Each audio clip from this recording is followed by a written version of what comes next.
Imagine walking through the wide aisles of Sam's Club, filling your cart with bulk food that promises savings and convenience. Yet behind the glossy packaging, something unsettling hides. However, what many shoppers never consider is how unsanitary practices, hidden additives, misleading labels, and quiet recalls can transform those bargains into long-term risks for families. Meanwhile, the so-called value meals, frozen snacks, dairy products, cereals, and rotisserie meats often carry secrets no receipt will show. As a consequence of this, understanding what is really inside Sam's Club food becomes essential, because cheap does not always mean safe. Part 1. The Bulk Value Mirage: Marketing, Private Label, and Label Reality. However, the first truth to confront is the story the receipt tells versus the story the label tells, because those two narratives rarely walk in step. Consequently, bulk value shines like a beacon because unit pricing drops and the cart looks triumphant, yet formulation quality often bends to the pressures of scale. Meanwhile, this is not the villainy of a single store, but the logic of a system that rewards low cost per ounce, even if the recipe becomes a maze of fillers and stabilizers. As a consequence of this, the very strategy that makes family budgets breathe can also make ingredient decks swell. Even so, the symbol that concentrates this logic is the private label that fills shelf after shelf with attractive packaging and comforting names. However, the calm exterior masks a restless interior because private labels are usually stitched together by a shifting network of contract manufacturers. On the other hand, the brand on the box rarely tells you who actually cooked that sauce or seasoned that snack, and it can change without warning when a supplier changes or a deal expires. Meanwhile, the reformulation risk grows quietly, and the recipe you trusted in spring might not be the one you are feeding your children in fall.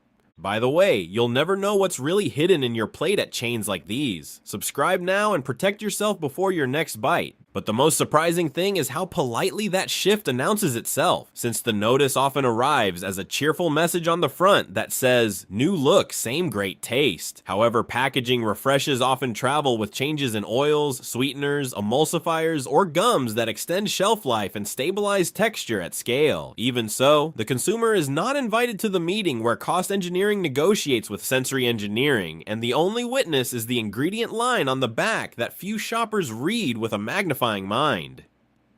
As a consequence of this, familiarity becomes the bridge over which change walks unseen. Meanwhile, the front of the package keeps smiling, and those smiles are fluent in a language that sounds like common sense. However, phrases like "made with real fruit" or "good source of protein" or "whole grain" can be technically true while nutritionally misleading because the volume of sugar can dwarf the token fruit puree, and the protein can depend on a serving size that no one actually eats. On the other hand, fortification with added vitamins can drape a health halo over a product that is fundamentally a vehicle for sweetness or refined flour. What many did not see coming is that truth on the front can live comfortably beside a different truth on the back. Even so, serving size manipulation is the quiet stage hand that moves the scenery while the audience watches the actors. However, when the label defines a portion that fits an idealized measuring cup instead of a real breakfast bowl, protein looks higher, sugar looks lower, and sodium seems under control. Meanwhile, the moment a person eats to satiety rather than to the label, the math multiplies and the day's balance slips.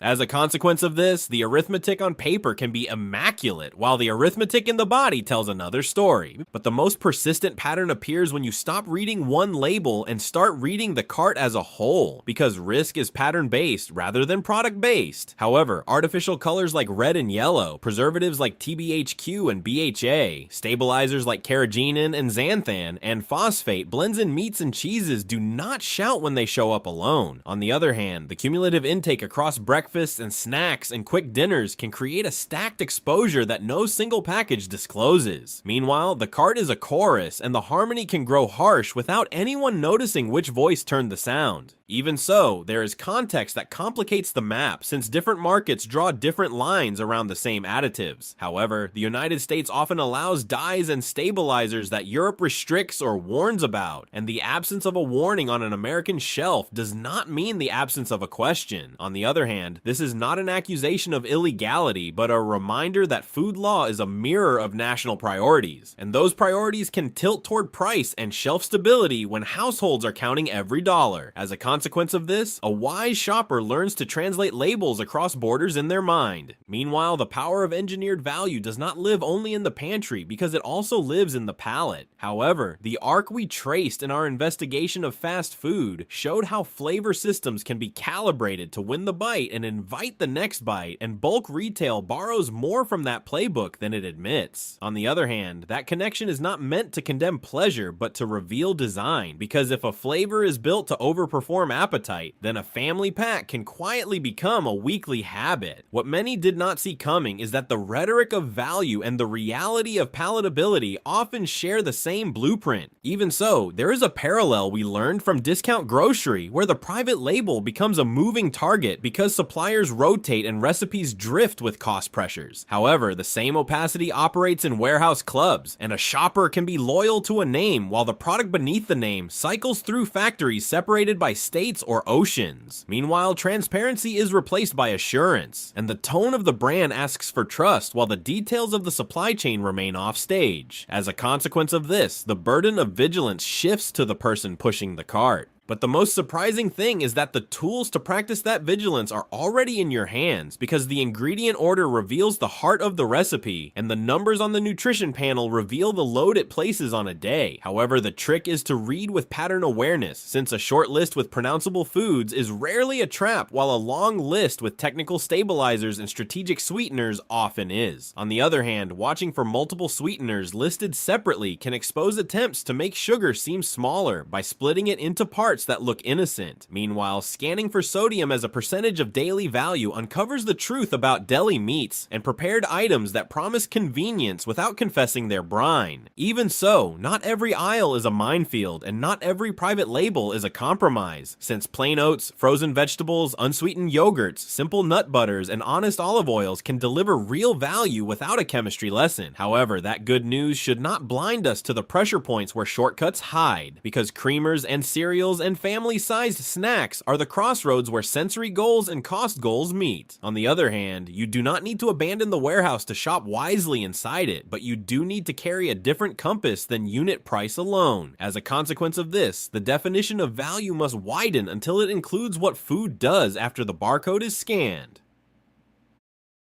Part 2. Inside the labels, additives, sweeteners, and processing across aisles.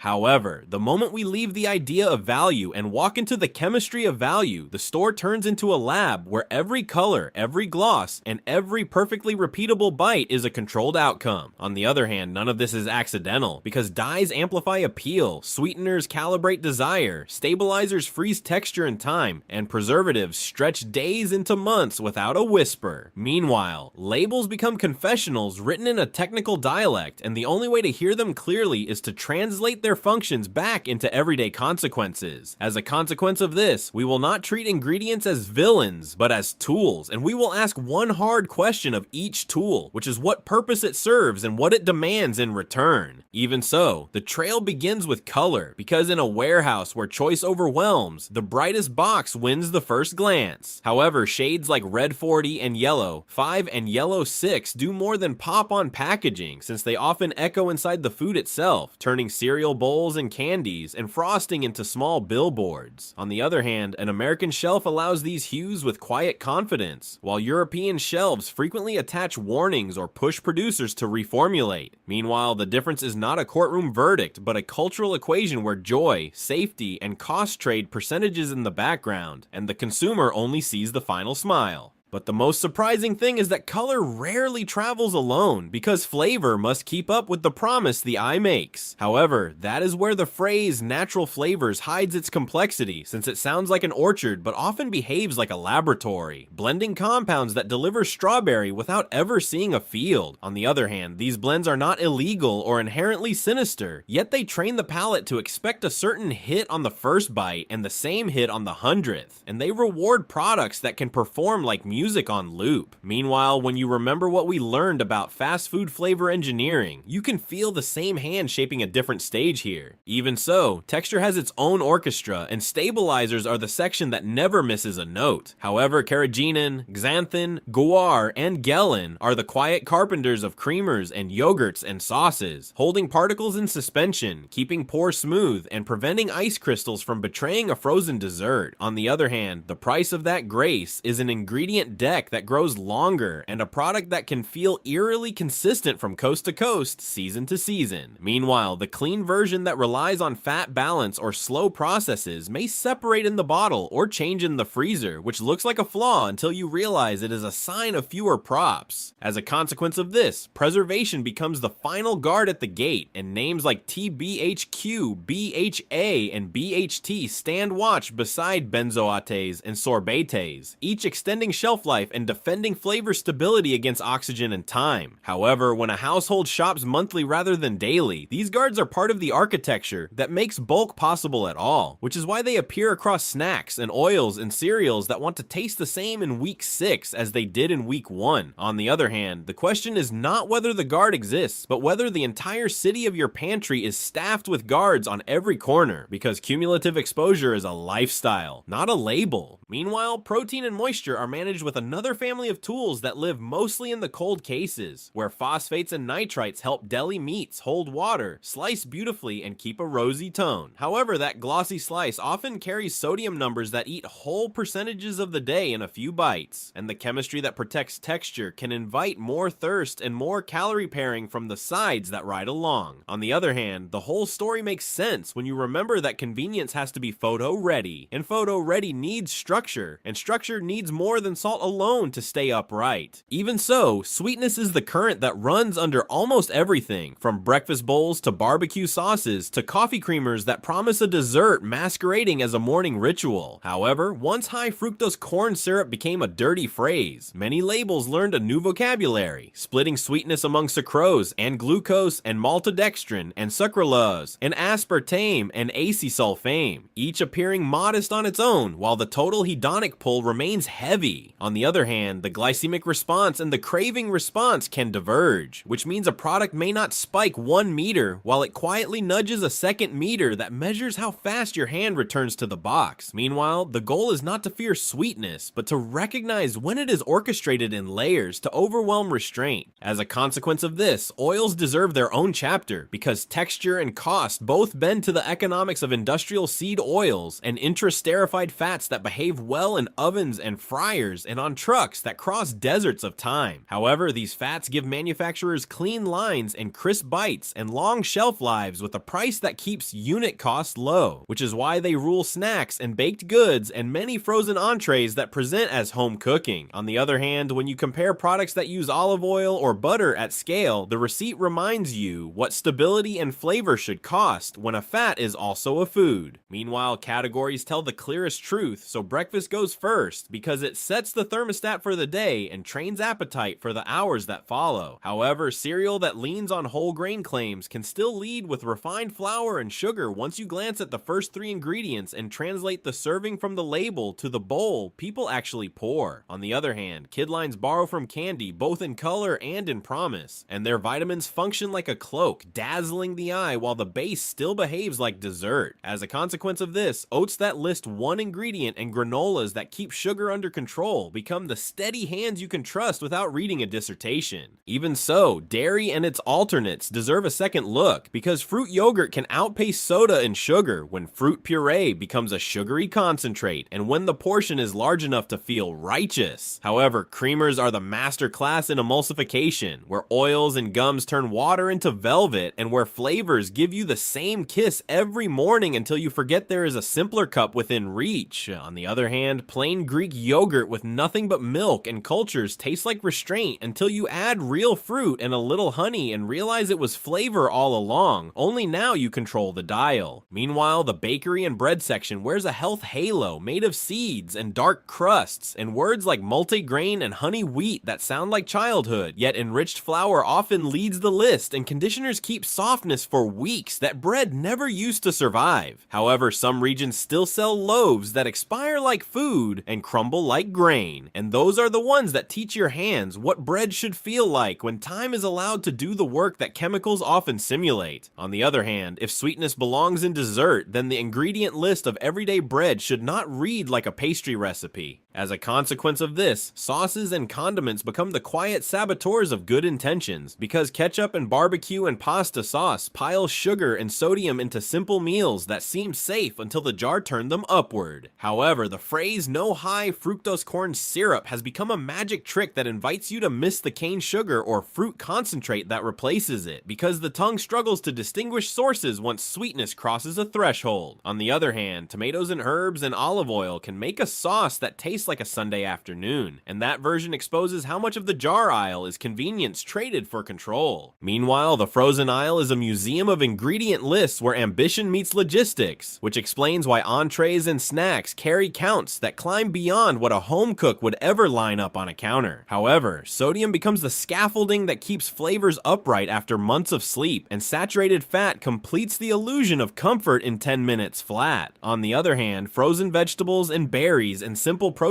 remind you that the freezer is not the problem, because technique and intention matter more than temperature when you choose your allies in January and June. Even so, the hot case and the deli counter return us to the reality of time, where rotisserie birds shine with a glaze that often owes more to brine and sugar than to the patience of a slow oven. However, labels on prepared items can be vague, and the true numbers often live on back pages or websites that few check while juggling dinner and homework. On the other hand, carving a plain roasted chicken at home and seasoning it with salt and herbs looks unspectacular until you realize it tasted like itself and lasted 2 meals without asking you to drink a gallon of water afterward. As a consequence of this, seafood and meat bring us back to origin, because a label that says packed in the United States can still mean a journey that crossed borders before the final bag was sealed. However, glazing solutions that add water weight and polyphosphate treatments that perfect texture are not crimes, yet they do change the math of value and the expectation of taste. On the other hand, certifications for wild catch and responsible aquaculture are imperfect filters but better than blindness, and a short ingredient list that starts with fish and ends soon after often speaks with rare honesty. Meanwhile, we need a way to measure without a lab coat, so we borrow 3 lenses that fit in a pocket. However, sodium measured per 100 grams lets you compare soups and meats and frozen meals without falling for portion gaming, and sugar per realistic serving converts cereal and yogurt into truths you can act on. On the other hand, ingredient count and placement tell you who is really running the show, because when sweeteners sit up front and dyes arrive before spice, you know the style is louder than the substance. As a consequence of this, cost per nutrition, rather than cost per ounce, rearranges the scoreboard, pricing protein and fiber like assets, and sugar and sodium like debts. Part 3. Safety, Sourcing, and the Psychology of the Warehouse.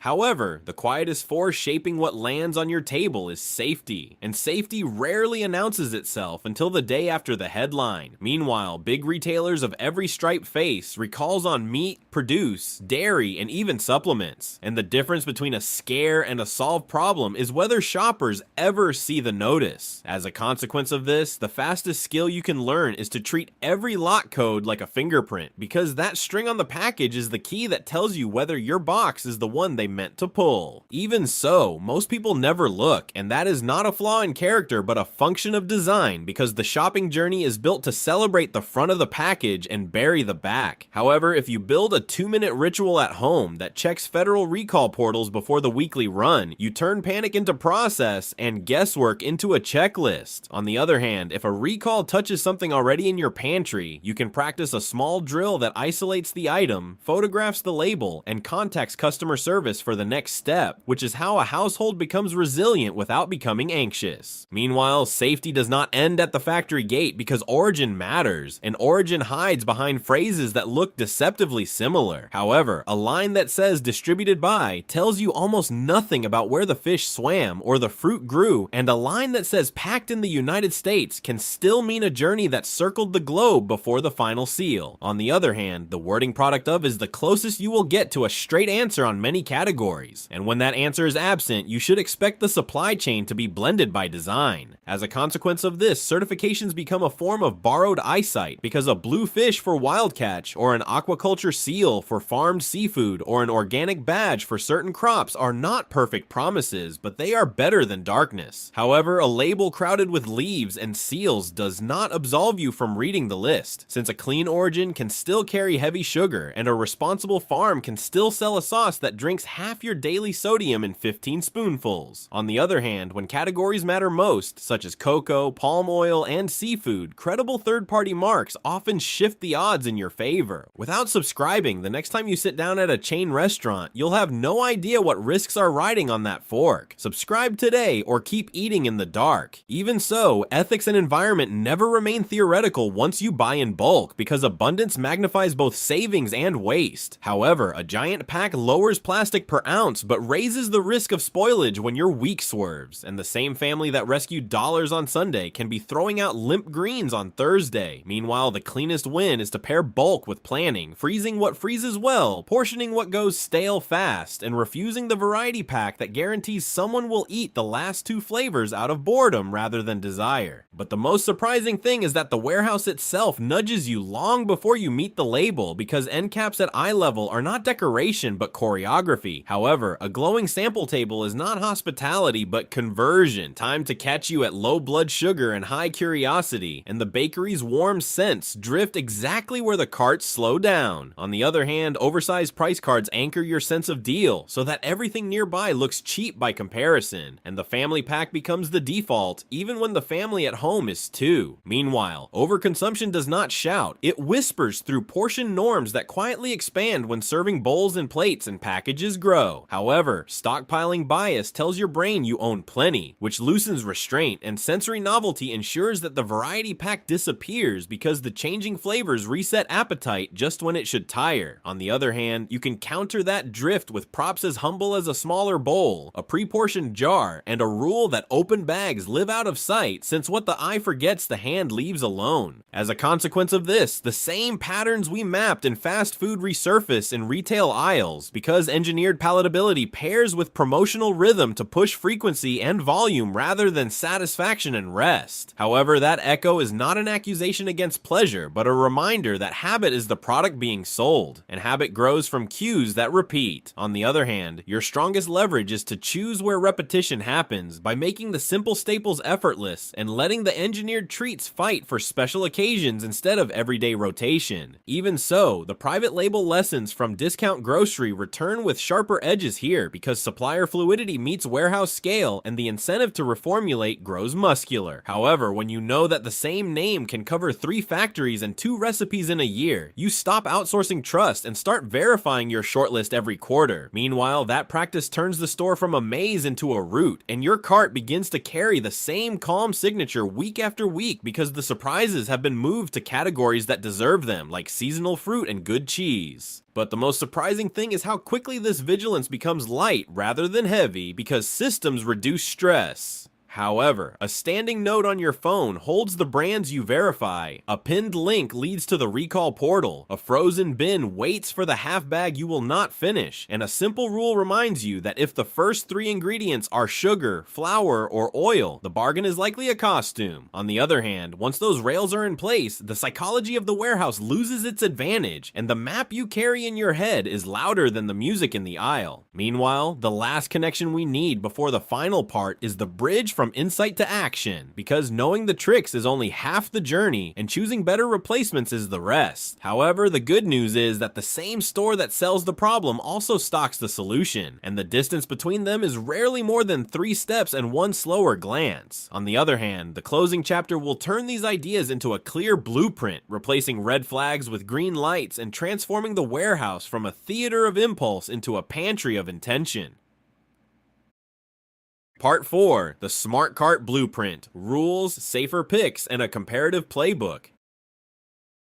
However, knowledge only matters when it changes what goes into the cart, so we begin by rewriting the meaning of a good find. Meanwhile, the quick test is simple and ruthless, because the first 3 ingredients tell the truth before the marketing does. And if they stack sugar, refined flour, or oil, the bargain is wearing a costume. As a consequence of this, the next signal is the chorus of sweeteners, since splitting sweetness across syrups and artificial hits is a way to hide the total pull your palate will feel once you start eating. Even so, sodium deserves the same suspicion, because anything that burns through 1/5 of your daily value in a so-called serving is planning to siphon the rest at lunch and dinner. On the other hand, you also need a positive compass, so shorter lists become your north, and plain versions become your sure footing. Meanwhile, unsweetened basics are not punishments but platforms, since fruit is better when you add it yourself, and coffee is cleaner when the cream behaves like milk rather than velvet poured from a chemistry set. However, certifications matter most where the stakes are systemic, so seafood with credible badges and cocoa that carries responsible sourcing marks tilt risk in your favor, even when the aisle feels like a carnival. As a consequence of this, country of origin and harvest or packed dates turn into threads you can follow because traceable food rarely needs to shout. Even so, examples make habits real, so imagine breakfast built from oats that list one ingredient, yogurt that lists milk and cultures, berries that list themselves, and a drizzle of honey you control with your own hand. However, snacks become almonds or peanuts that do not wear sugar coats, and lunch leans on canned legumes with low sodium that actually taste like beans once you rinse them. Meanwhile, dinner finds its rhythm in tomato products without hidden sweetness, olive oil that tastes like it once knew a grove, and seafood that tells you where it swam or was raised and why that should matter to your plate. But the most surprising thing is how the idea of value flips the moment you change the unit you measure. However, if price per ounce is the only scoreboard, the loudest food wins. Yet cost per nutrition short-circuits the trick by pricing protein and fiber-like assets, and charging sugar and sodium like debts. Meanwhile, you can add a quiet index of simplicity by counting ingredients with your eyes and marking where the list becomes a paragraph, because that is the border where convenience often starts to impersonate abundance. As a consequence of this, you begin to see that a smaller bottle with fewer parts can feed the weak better than a giant jug that feeds the habit. Even so, no blueprint survives without substitutions at hand, so each aisle needs swaps you can reach without breaking stride. However, when a cereal runs on color and syrup, a plain granola or muesli steadies the morning, and when a creamer is a dessert in disguise, whole milk or a clean half and half returns control to the cup. Meanwhile, if the loaf reads like candy, a short list bread that goes stale sooner becomes a weekend ritual that tastes like grain instead of memory foam. As a consequence of this, sauce becomes tomatoes and herbs and patience, and the freezer becomes a vault for vegetables and berries that never go limp in the crisper. On the other hand, your cart can follow 3 different trails without losing the story, because budgets differ and kitchens change with seasons. Meanwhile, a budget-first route locks in the cheapest honest staples, caps sugar and sodium, and treats die-loud snacks like special appearances rather than the house band. However, a balanced route spends a little more where it matters most, trading up to a good olive oil, a responsible fish, and a loaf that behaves like food while keeping bargains on oats, beans, and frozen vegetables. As a consequence of this, a clean label route becomes possible too, if you value quiet lists and verified origins enough to place them at the center and let treats orbit rather than dominate. Even so, all plans fail without maintenance, so vigilance becomes light and regular rather than heavy and reactive. However, a quarterly label check on the half-dozen products you buy most will catch recipe drift long before it catches you, and a small note on your phone will remember the lot codes you trust. Meanwhile, categories that love to change invite closer attention, because creamers, cereals, sliced cheese, and frozen snacks reformulate the way seasons turn, and you should not be the last to know. As a consequence of this, freezing half a family pack on day 1, portioning snacks into jars, and keeping open bags out of sight turns willpower into architecture.